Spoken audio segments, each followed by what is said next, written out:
Hey guys, it's Brie and Emily. We just wanted to give you a disclaimer before we dive into our episode. We don't claim to know everything, never have and never will. We want to use this space as a platform for open discussion, and sometimes that means we might be wrong. Know that our intent is not to offend, but to learn. And with that, let's dig into today's episode.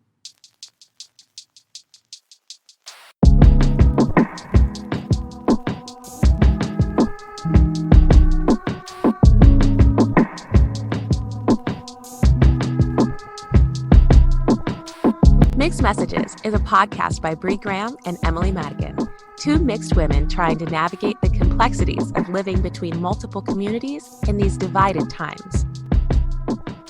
Before we get into today's episode, I just wanted to give a trigger warning and a content warning. We do mention rape, so please guard your hearts.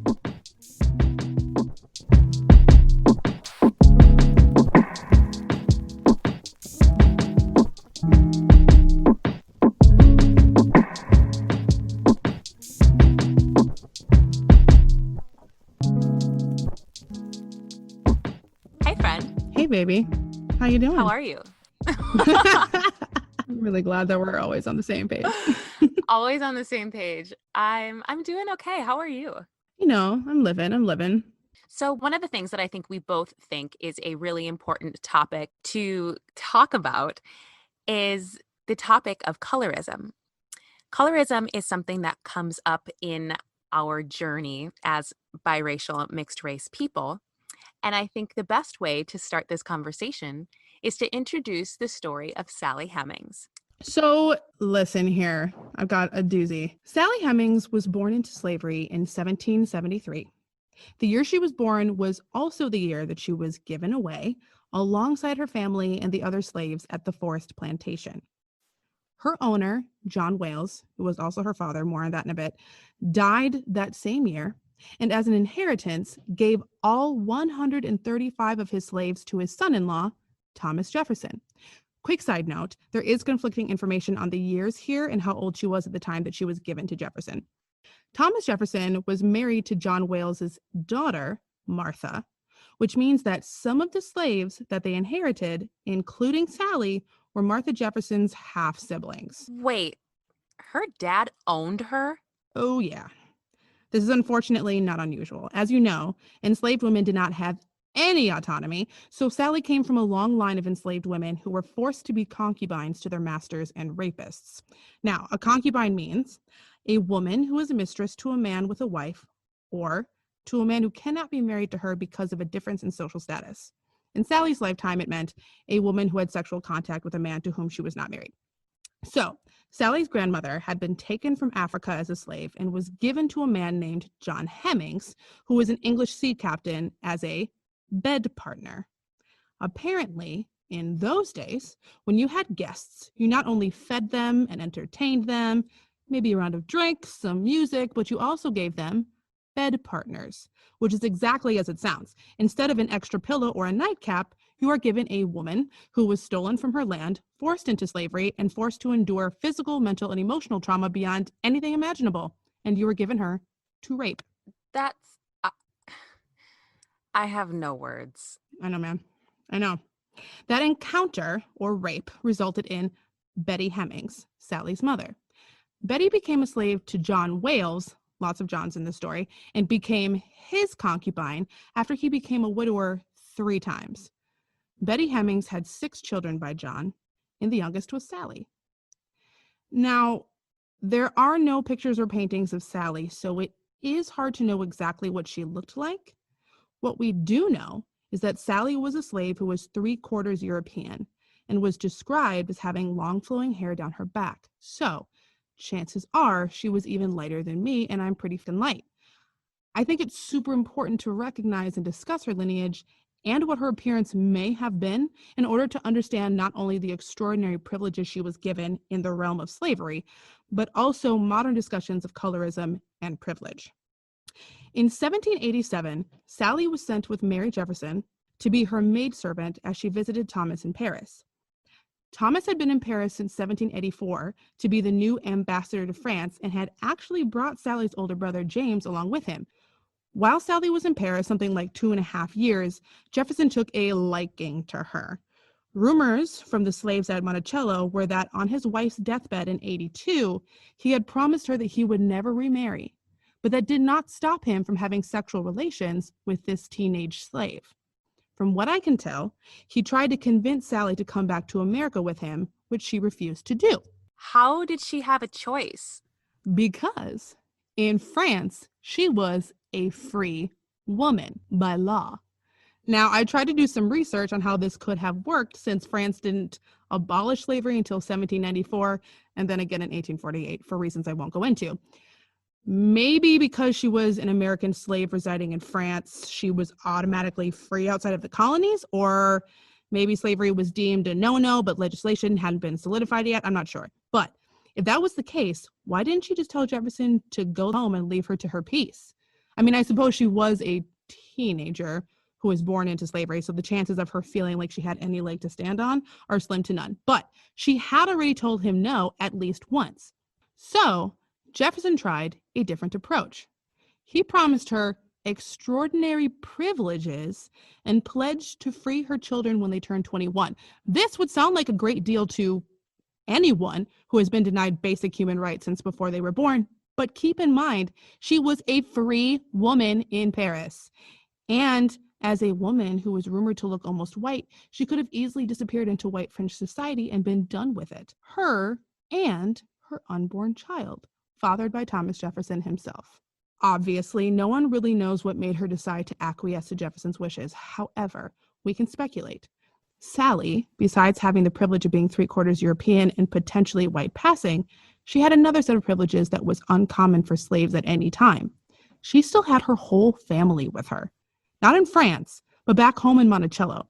When the Jeffersons were given the slaves from the forest plantation, owned and run by John Wales, they took them all, keeping Sally's family, including her siblings and her mother, intact. Growing up with the added benefit of not being torn from her family and sold to slavers across the nation may have brought her back to the American colonies. Jefferson, willing to give her privileges as well as freedom for her future children, may have been willing to also give her family lighter workloads and possibly their freedom. Maybe she saw a future opportunity to convince him of that. I can't say for sure, but it seems like the only logical explanation for why she returned with him, turning her back on a chance to be free.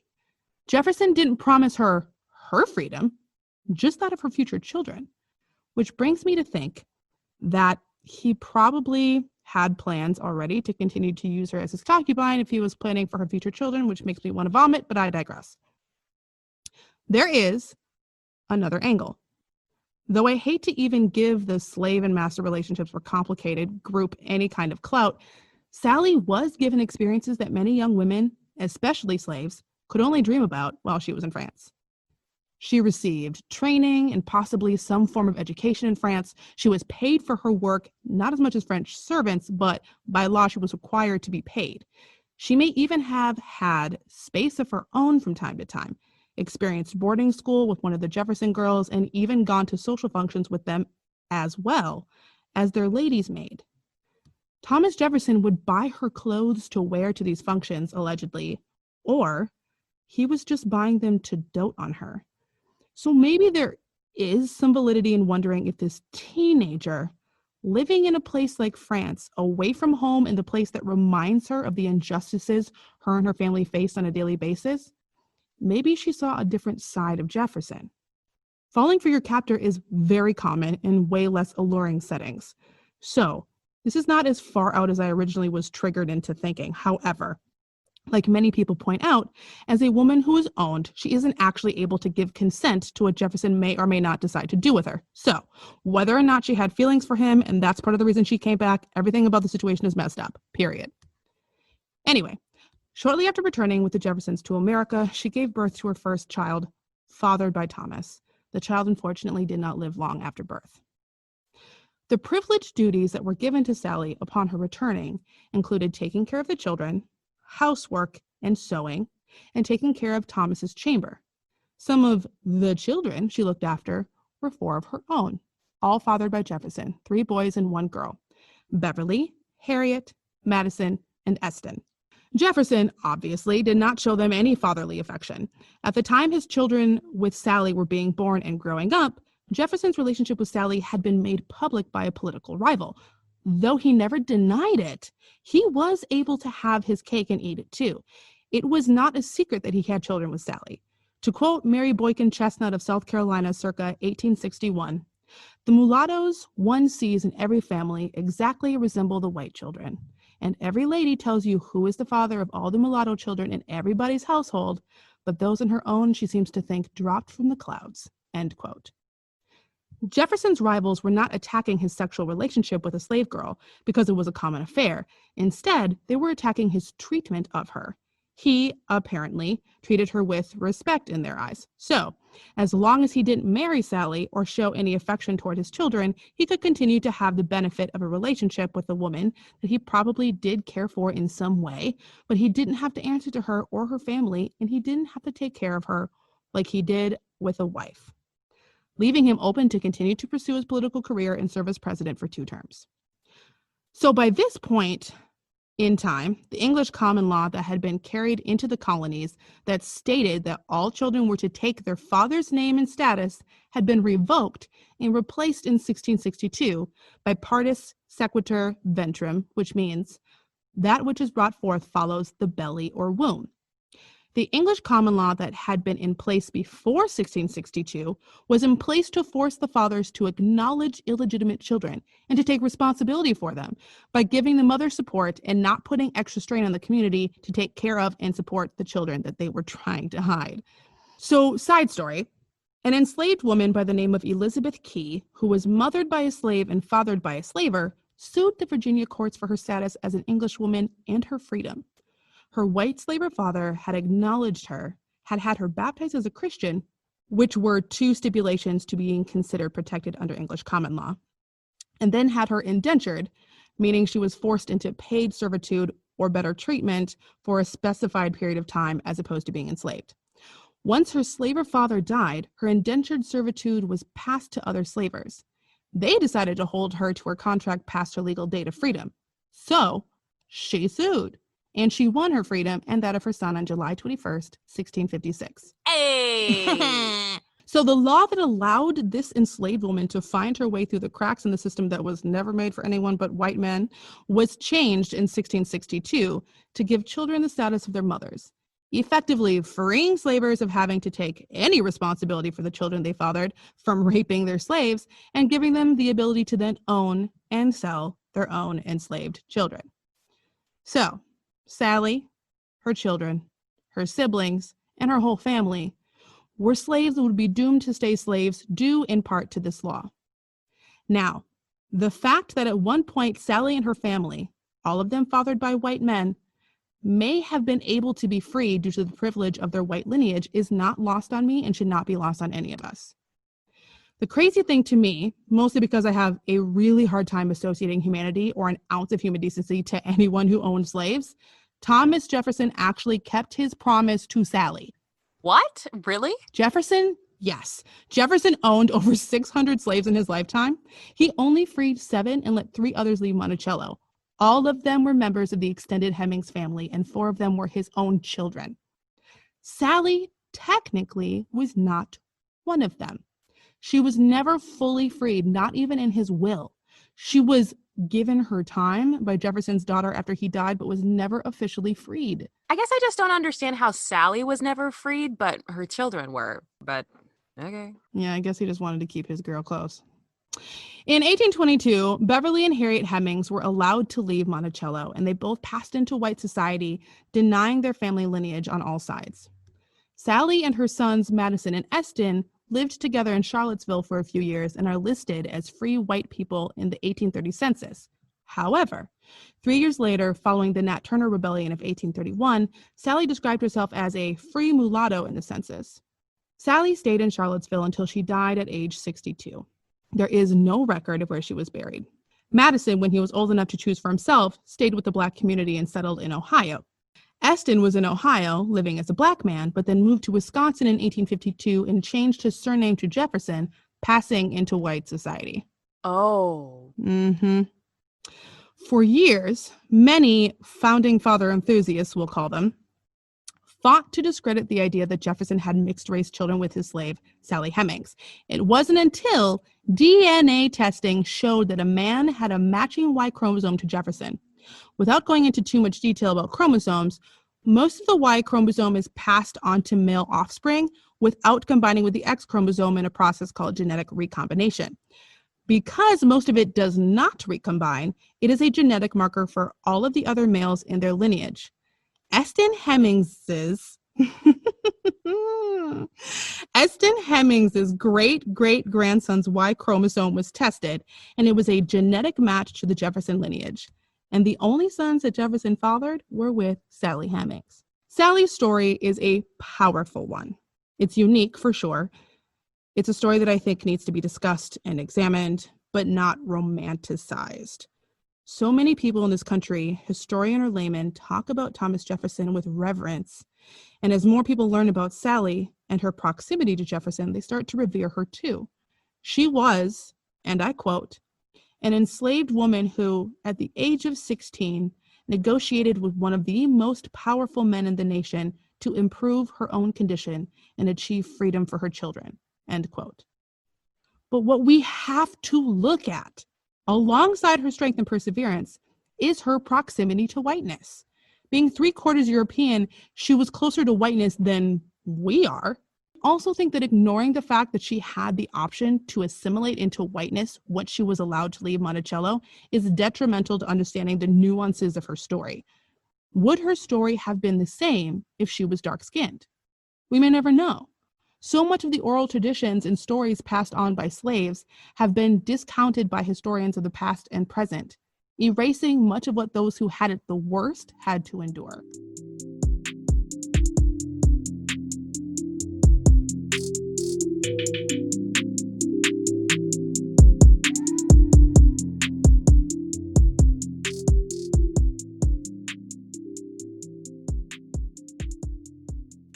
Okay, so if you listen to Sally's story and you're still having a difficult time understanding what colorism is, that's fine. Let's talk about it.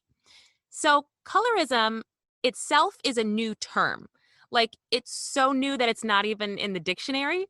It was introduced to the world in the 80s when Alice Walker, yes, the color purple Alice Walker, used the word in an essay that appeared in her 1983 book, In Search of Our Mother's Garden. She defined the term as prejudicial or preferential treatment of same-race people based solely on their color. But now it can be defined as differential treatment based on skin color, especially favoritism towards those with a lighter skin tone and mistreatment or exclusion of those with a darker skin tone, typically among those of the same racial group or ethnicity. So colorism isn't just a quote unquote black thing. It's experienced in multiple different cultures like Latin American, African, Caribbean, East and South Asian. Basically, if you're in a community of color, it's probably safe to say that colorism is in your community. You can see examples of colorism in the lack of representation of Afro-Latinx folks in the media or in the erasure of darker skinned East Asian communities in all areas. It's literally everywhere. And let's be clear, colorism and racism are not the same thing, though colorism stems from racism. Mm-hmm. I saw a great example online, actually, written by Kimberly Jade Norwood, that says, a clear example of racism would involve a business that refuses to hire Black people. Colorism would not preclude the hiring of a Black person, but there would be a preference for a Black person with a lighter skin tone than a darker skinned person, end quote. So Kimberly also goes on to talk about her own experiences with colorism, stating that it also tends to be highly gendered, seeing as it often goes hand in hand with beauty standards. So it tends to affect women more, but that does not mean that it does not also affect men and gender nonconforming folks. Right. So, okay, this can be a little confusing. If you remember back to our first episode and I was talking about my story and my feeling like I needed to assimilate within white beauty standards to be considered beautiful, I'll use the example of straightening my hair. white supremacist norms directly impacted my frame of mind at that time. Because when I straightened my hair, I saw how people treated me differently with just that small adjustment to my proximity to whiteness, you know? But that isn't what colorism means. An example of colorism would be like one time I was asked to be one time I was asked to be Princess Tiana in a Disney themed princess party. And I turned it down because I didn't feel like it was appropriate for me to play a dark skinned woman because that representation is so limited. Because, I mean, at this point, I feel like it's safe to say we all know that representation matters. And the lack of seeing darker skinned people in the media outside of roles like criminal or athlete, that's really harmful on the people who identify within that community to feel valued and accepted, but it's also really harmful to everyone else who doesn't identify within that community because then we only see them represented in a certain light.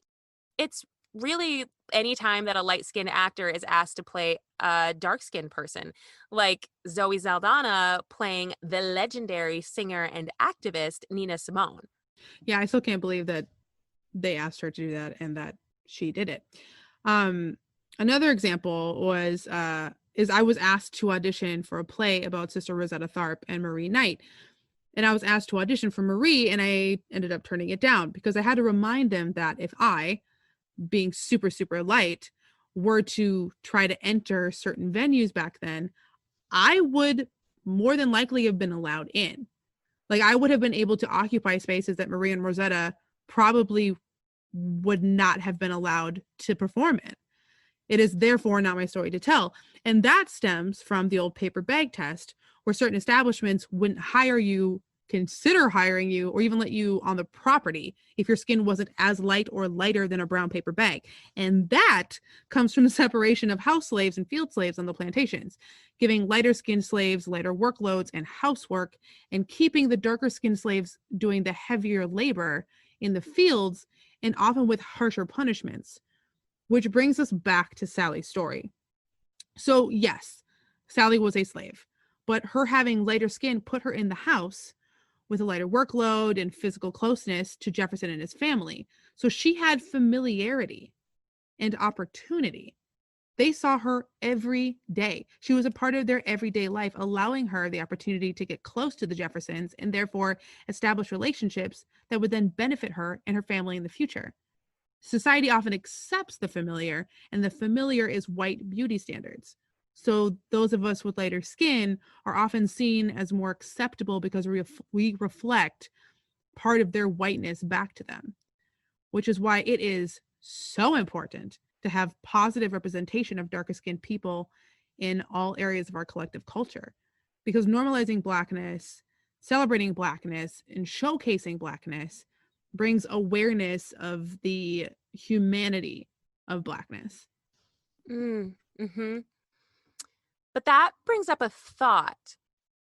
Because we as multiracial people, we do benefit from colorism in the sense of acceptability in traditional white spaces, but we still do not identify as white. We may be more likely to be accepted into white spaces, but that doesn't mean that we are treated as if we are white. And because of our proximity to whiteness in both our identity and our experiences, we can and have been victims of gatekeeping in multiple communities. Gatekeeping is a close relative of colorism, and we're going to get into that, but just not today. So celebrate Sally. Learn about her story and the stories of the suffering that the slave trade forced on our African ancestors, which directly impact our society and the Black community today. And educate yourself on the impacts of a white supremacist norm and the differences between colorism and racism. Oh, and arrest the cops who killed Breonna Taylor.